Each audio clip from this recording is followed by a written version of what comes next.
Hey, we got Drewz Viewz here, back for a little Teen Titans on Car Tuesday, where I react to cartoons on Tuesday.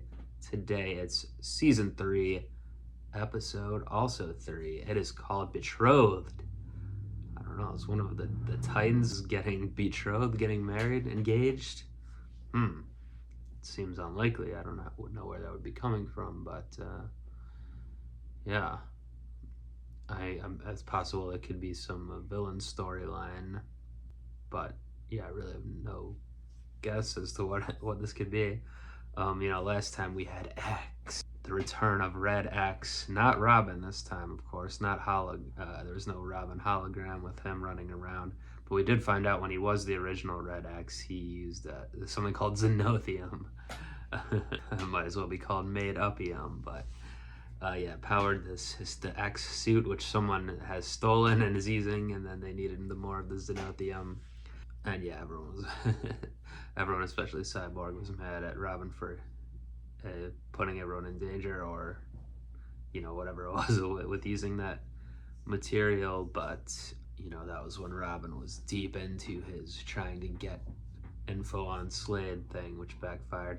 Anyway, we don't know who the new Red X is, but it seems like they did come and help Robin at the end, save the rest of the team, and save Robin from falling, apparently to his death. It looked like, against the Chang guy, the James Hong voiced villain. Cool, but yeah. So the new Red X. I like the character a lot. I'd like to see them again.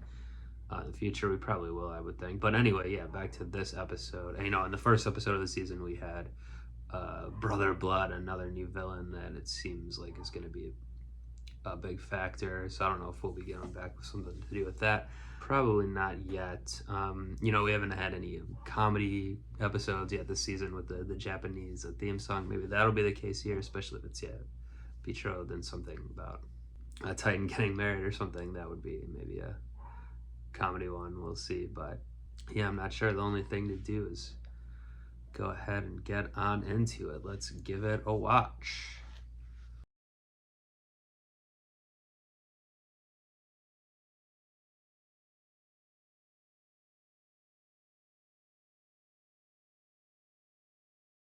Okay, so Hendon Walsh does Starfire and Blackfire. That makes sense. And I probably noticed that in the first Blackfire episode, which actually was the first episode I really did for this Car Tuesday, I think, because I had done the episode 1 of season 1 long before that. And then when I decided to do the series, I started with episode 1, season 2, really, which was that, sister-based episode. So we finally had her back this time. I like her, Walsh's take on the character, the voice, kind of.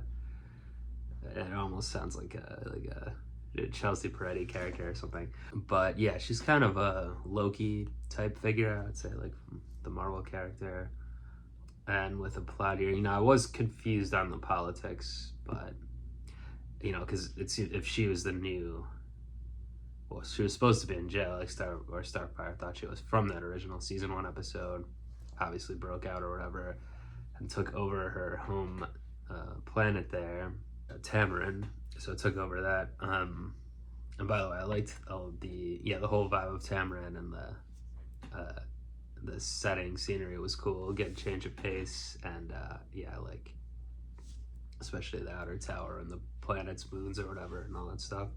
Very cool. But yeah, presumably, so Starfire is a princess. I wasn't sure if we knew that or not, but I guess we didn't yet, because her friends didn't know, obviously.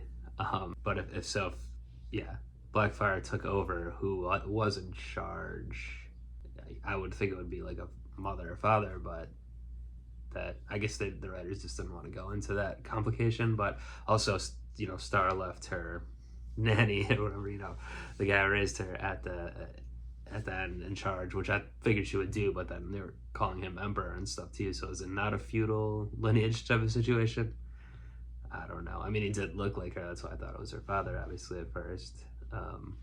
But I guess all the Tamaranians look pretty similar.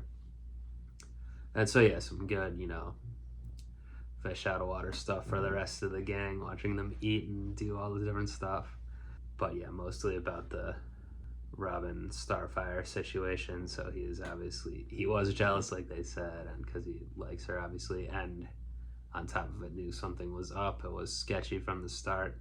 Yeah, I expected it to be the case where maybe Star says no to the sister at the end before she even sees Robin and the friends fighting, but she was waffling and then saw them, then of course said no. So I guess it still works for her choosing what's right for herself.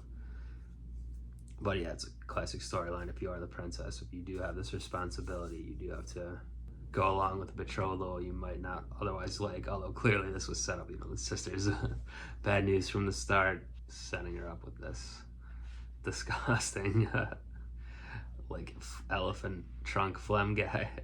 I like the shot then though. He was like when she was defeated and like saying where can I go or whatever. He gave her a look like, yeah, just come on. I mean, if Starfire is more vindictive, maybe they should have forced a marriage between those two, but yeah. But that nice fight there, battle. I guess that gem thing that Blackfire wanted or was wearing didn't work as well as she thought, or Starfire just that strong, I don't know. But yeah, typical evil plot from Blackfire there. Pretend there's a threat that doesn't really exist. I wonder if we'll ever go back to Tamarin. Maybe by the end of the series. I don't know if we'll ever see. Yeah, Blackfire again took 2 seasons, but maybe we will. It's still unfinished business, I would think. So yeah, 3 pretty banger episodes to start the season, I would say. I've liked all of them a lot. All pretty interesting, all pretty varied as well, and good mix of new and old villains. And yeah, I would like to see Robin and Star by the end of the season maybe really start like a romantic relationship or something, or tell their feelings for each other, which they clearly have, So that's what I'll be looking out for. But yeah, join me back next Car Tuesday for season 3, episode 4. Excited for that one. Until then, I'm up out of here. Peace.